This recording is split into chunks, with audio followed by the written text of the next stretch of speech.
Hello, and welcome back to Beyond the Build, our podcast where we love to discuss all things healthcare business. And today we have a topic of common pitfalls to avoid in ambulatory surgery center development. And I am very excited to have Barbara Walker joining us for this conversation. And Barbara, could you please share some of your background and experience in the ASC space? Sure. It's great to be here. Overall, my background, I've spent the last 30 years in healthcare helping to develop organizations and project management structures within organizations. Over the last 12 years, I've been in a deep dive in the ambulatory surgery center space by working through two different corporate level ASC development companies. And I was really fortunate in my roles in that I was able to work on projects across the entire country rather than siloed in regions or local areas of the country.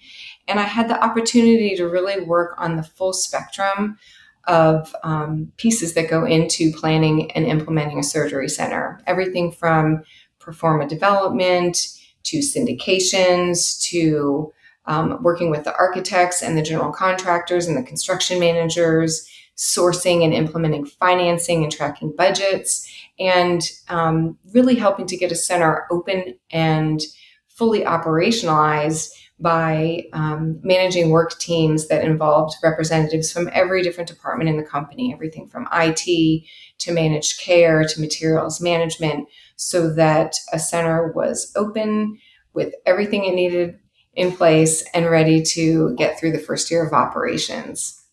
Excellent. Well, thank you so much for sharing that. I know that you'll bring so much context to this conversation just from your firsthand experience and dealing with challenges along the way in developing an ASC. I think just to frame up our conversation, I would love to cover this across four categories. The first one being business model, all things business model for an ASC. What are some of the pitfalls to avoid during that stage of the development, and then from there get into more site selection. So what are the pitfalls to avoid during that stage, and then on to design phase and finish up with construction phase before the center opens.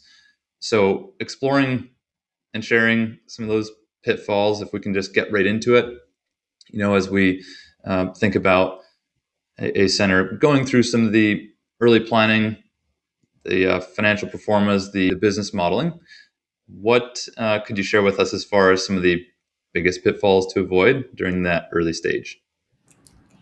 Yeah, so when thinking about corporate ASC development company versus individual physicians or practice level physician groups who are interested in getting into this ASC space, there are going to be very different approaches and resources that are available. But across the board, one of the biggest pitfalls is overestimating the number of cases, the types of revenues, the size of the space that you need, and underestimating what the costs will be to build, equip, staff, and implement those spaces. So I'd say the biggest pitfall overall is to overestimate the good bits and underestimate the costs. And so one of the best ways to avoid this pitfall is to really get expertise input from a variety of voices to make sure that your business plan is mapped out in a way that captures all the potential pitfalls and challenges along the way. So for example, making sure that you've got operational input so that you can understand the appropriate staffing model, and evaluating your case volumes and revenues from a managed care perspective, someone who can bring to bear conservative cost estimates for that, even discounting volumes that are anticipated to keep them conservative and not overestimated, making sure that you've got people with the real estate expertise and the design and construction expertise to help develop cost models for what it's going to take that are conservative and not coming in lowballing in order to make the proforma work. So making sure that you've got a variety of voices from different levels of expertise or different types of expertise is going to be essential to creating a business plan that will lay an effective foundation for the project on a go forward. That is just so insightful. And I love what your comment there about not having someone come in and lowballing to work backwards and just make a center work, because ultimately the theme that I think you're sharing here is to be conservative in the plan and ensure that just right out the gate the center is built on a foundation that's strong and will be profitable. And I wonder if financing, where that comes into play here and how a center is financed, if how that connects with a strong business model and one that is investment worthy. Maybe you could share any insight there. Absolutely. So, from a financing perspective, the very first thing you need to figure out is for the owners in the center what the level of capacity is to contribute equity to the venture. And part of that is going to be deciding if they're going to be owning the real estate and needing to contribute their available capital to both the real estate side as well as the operational side, because there are two sides to the house if you're going to own your real estate. So figure out the amount of equity that is available to be contributed, and then balancing that with the ability to obtain financing depending on the percentages, whether it's an 80-20 split or split from financing to equity perspective, is really about honest conversations with the potential investors and what they're able to bring to the table. Perfect. And really just giving them that runway for the ramp up time. And again, tying back to your main pitfall there of being conservative in the finance proforma. That's really insightful. Thank you for sharing that. And I think as we start to move into the site selection phase and exploring, what pitfalls to avoid there, we see a lot of overlap between defining the business model and then the site selection phase, and the business model, of course, informing site selection, but still having some overlap there. And maybe you could just, as we start to move into that second phase of site selection, enlighten us on the biggest pitfalls to avoid there. Yeah. Yeah, these are sort of overlapping processes, because once you know realistic case volumes and types of cases, that's going to dictate the size of space that you need and the number of rooms you need from an OR, procedure room perspective, bed count, et cetera, et cetera. So before a proforma is finalized, you need to figure out what your ideal program for the space is going to be. And then that needs to be taken out to an experienced real estate broker for them to be able to narrow down the search to identify potential options. So let's say you're doing a retrofit project. They're going to be able to take your programming exercise, which you will need to get support from a design expert to really know what all of your spaces are going to need to be and really narrow down the size of the space you need. Then as your broker goes out and finds several options, one of the most critical things to do in order to avoid a major pitfall of underestimating costs to develop a center is to make sure that you have design and construction experts go out and vet any site where you're thinking of developing a center to make sure that from a structural perspective, it is going to be able to handle the capacity of the ASC from a code compliance perspective and functionality perspective. Make sure that the mechanical, electrical, and plumbing infrastructure is evaluated to identify any potential costs it might take just to get the base building up to where it needs to be to handle the higher level of draw needed to run a surgery center. Looking at things like parking requirements, elevator sizes, is there enough space on the roof to put large additional HVAC units that might be needed? So being able to have, again, experts involved early in the process to vet locations before final location is determined is essential. And then picking that location and having that information used as the basis of your proforma is how you're going to be able to finalize from a cost perspective your rent, your TI allowance perspective, the term of your lease, and also begin to identify some early breakdown of responsibility between the landlord and what they're going to cover in terms of getting that base building ready for your project and what you as a tenant will be responsible for. So there could be some additional costs just to get the base building where it needs to be that might hit your proforma, and you want to know about that early on and plan for that rather than being surprised by that later on. That's really good. So many times it's the hidden costs, the unknowns that come out later and kind of, for lack of a better word, blow up the performa, right? So that's the big thing we're trying to avoid here. And there's no two buildings are made the same, no two sites, if it's a ground up development, are made the same. You touched on the MEPs and the need there for an existing building. The same rules apply to a site for ground up development, don't they? Where it's, hey, That's what are the right. existing conditions of a site? And a lot of times it's even as simple as zoning. Let's uncover that. The use of the site, though, and going into a deep dive due diligence phase and exercise and all of that before securing a site, and doing it at the right time is what you're touching on, is so good. That's It's right. actually, That's right. People can very much underestimate what it costs to remove a lot of trees from a site, what it might cost to deal with water retention or water management on a site. There are a lot of issues if somebody wants to buy a blank space of ground that needs to be looked at to really inform the costs for developing the site and the core and shell before you even start figuring out what your interior costs are going to be. yeah. So I think that's just such good advice, to get that specific site or specific building and all the nuances with that building to inform the basis of cost for the performa, as opposed to just carrying industry standard numbers, which at least at that later stage of performa, or I shouldn't say later stage, as early as we can, let's have specific sites informing those costs. So I think that's just really, really good insight. Very good advice. I guess that kind of leads us on to the design phase, the third phase here of considerations for pitfalls to avoid. And, I guess the continuity there between site selection and design is also quite connected, all connective tissue between kind of those two phases. But yeah, help us. What pitfalls to avoid in that stage? Yeah. This is an area I am really, really passionate about. I was a big advocate within the corporate structure to really front load involvement with general contractors throughout the design development process for a project. And that just didn't happen.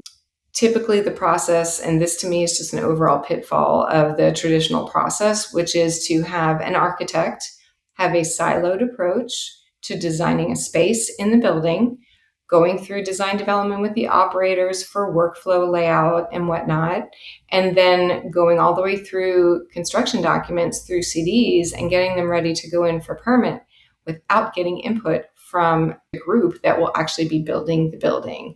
And for me, this is a major pitfall that I saw over and over and over again cause problems during the construction phase of the project.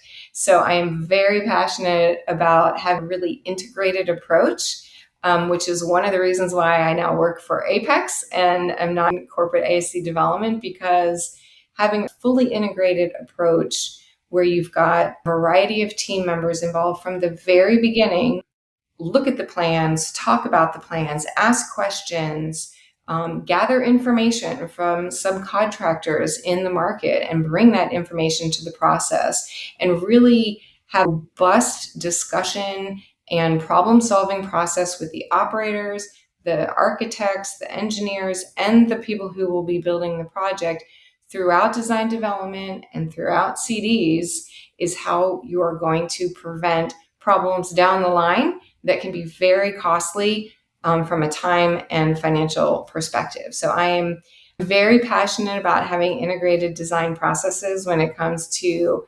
AC capital development projects or surgical hospital capital development projects, because that is how you prevent future problems.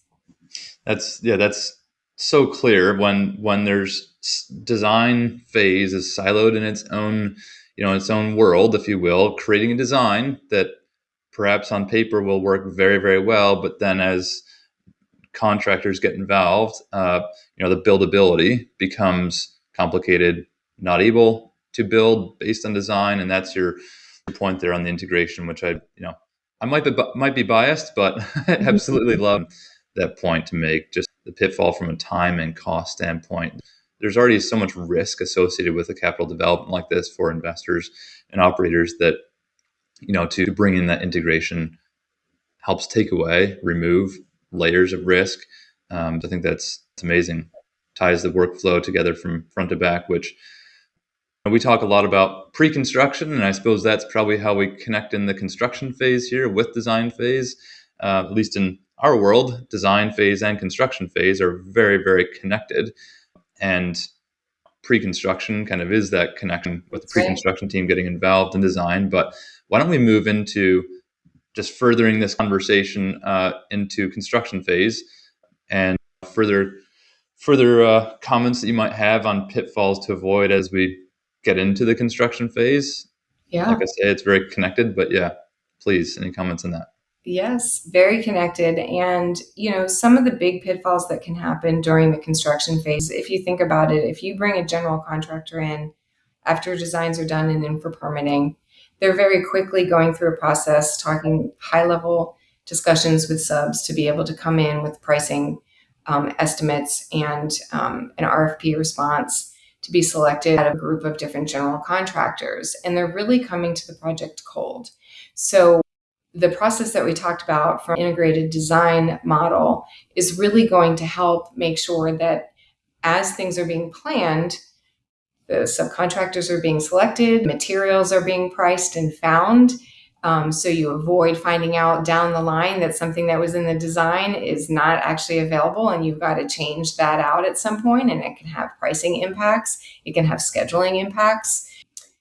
When there's a lack of integration in the design phase, there are a lot of requests for information that get sent from the general contractor to the architect for the architect to clarify what's in the plans so that they can actually implement those plans. So if they're involved early on, there are going to be a lot fewer requests for information, potentially fewer change orders, which can add cost to your project. So again, it just makes sense for me. And it was always my vision when I was in the corporate ASC development space to really have that front-loaded, early on integrated approach to prevent people needing to get up to speed as construction is happening, and that lack of clear understanding then potentially leading to change orders down the line. Some of the other challenges that can happen during construction is for an owner to feel like they don't really know what's going on.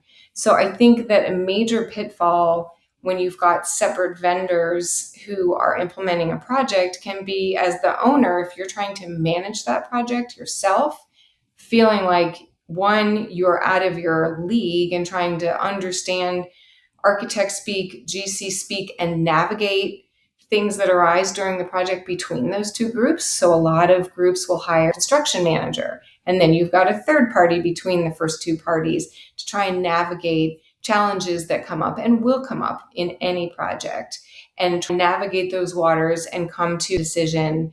And then they're trying to articulate that to the owner. So I think that it can be really challenging, particularly individual groups or smaller groups that are trying to develop an ASC project, to feel like they understand what's going on, to be informed, and to be able to make decisions. And so I think having that integrated approach with the architect and the general contractor, whether they're within the same firm or two separate firms but have been involved from the very beginning, will really support operators with being able to understand what's going on, make informed decisions along the way, and really feel like they are on top of what's happening with their project. Yeah, that's so good. Your point there about, as an operator, needing to understand the architect speak, the contractor speak, be in that what we call the messy middle between the planning side and the delivery side of a project.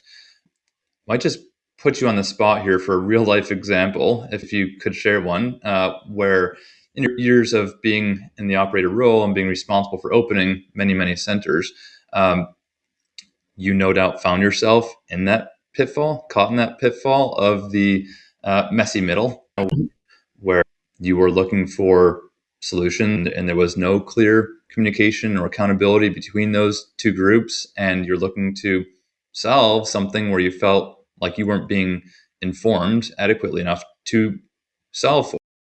Creates delays, creates confusion, creates stress. These things just plain do come up when there's not an integrated delivery model. But yeah, maybe just to bring in a real life scenario, if there's any that come to mind, and if there's not, no worries. But I thought I might just draw on your experience that way, if I could. Honestly, a lot of the examples that pop into my mind are things that we actually didn't understand or get the information about along the way that came back to kind of bite us after the fact. So I'll give you an example. Worked on an MOB project that involved it was an imaging center, lots of practice spaces, and it was done in conjunction with an ASC project that was on the next property over. In the MOB, we were not aware that the engineer that was hired by the architect had spec'd a residential grade grinder pump for this 40,000 square foot medical office building. A very small item of clothing got flushed down a toilet, completely shut down the residential grade grinder pump, and shut the building down. We had to have the entire grinder pump excavated out of the underground, build a new enclosure to bring in a commercial grade grinder pump. And that was costly. It caused an errors and emissions claim for the architect because they were responsible for managing the engineer and it wasn't spec'd properly. It was a big problem. And we didn't have the information along the way to know that that was what was spec'd.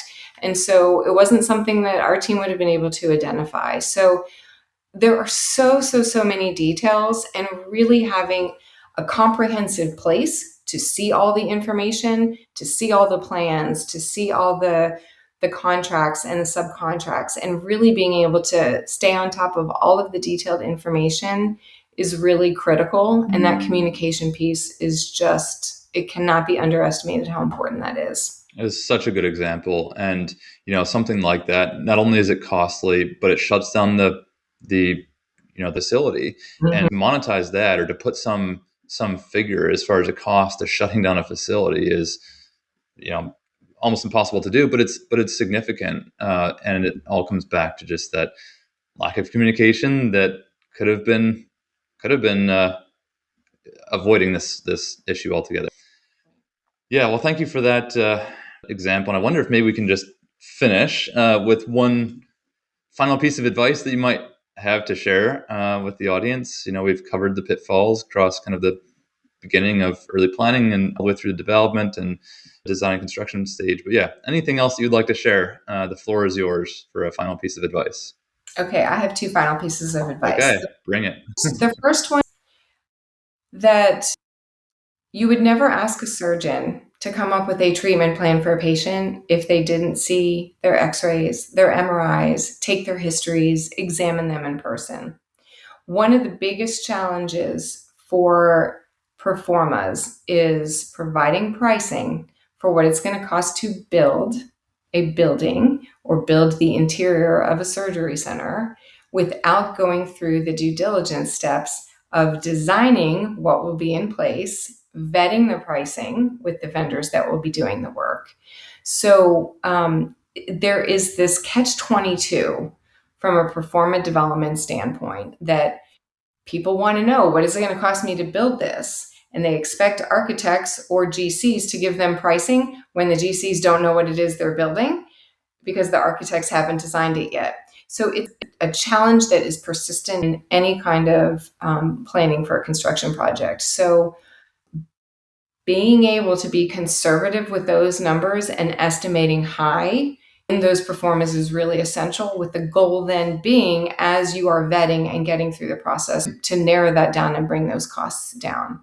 The other piece of advice I'd like to offer is how important it is to have, again, the input from a range of experts along the way. And this advice I'm speaking to physician groups, practices, individual physicians wanting to get into the ASC space. Building an ASC and operating an ASC is 180 degrees in the opposite direction of doing a practice space. It is highly regulated, it is highly complex, it is very expensive to build and equip and operate and staff.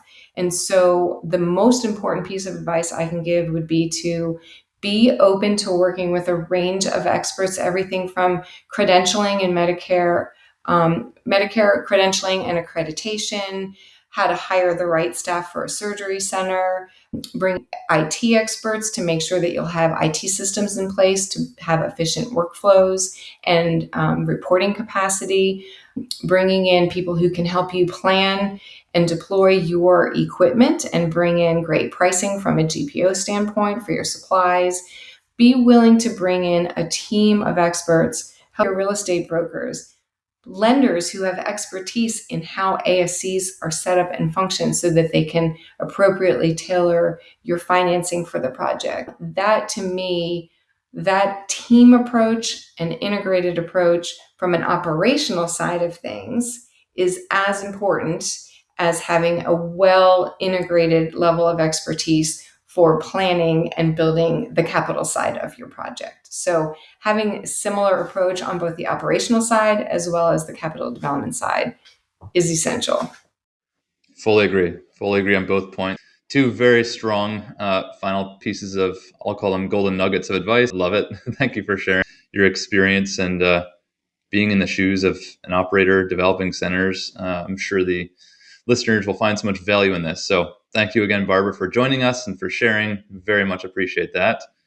And it's been my pleasure, and I'm really excited to take my experience and be able to support our clients moving forward with exceptional ASC development projects. So. Love that. And thank you to the audience for tuning in to another episode of Beyond the Build, always exploring the strategic decisions that drive healthcare practice and business growth. So thank you all, and we'll see you on the next episode.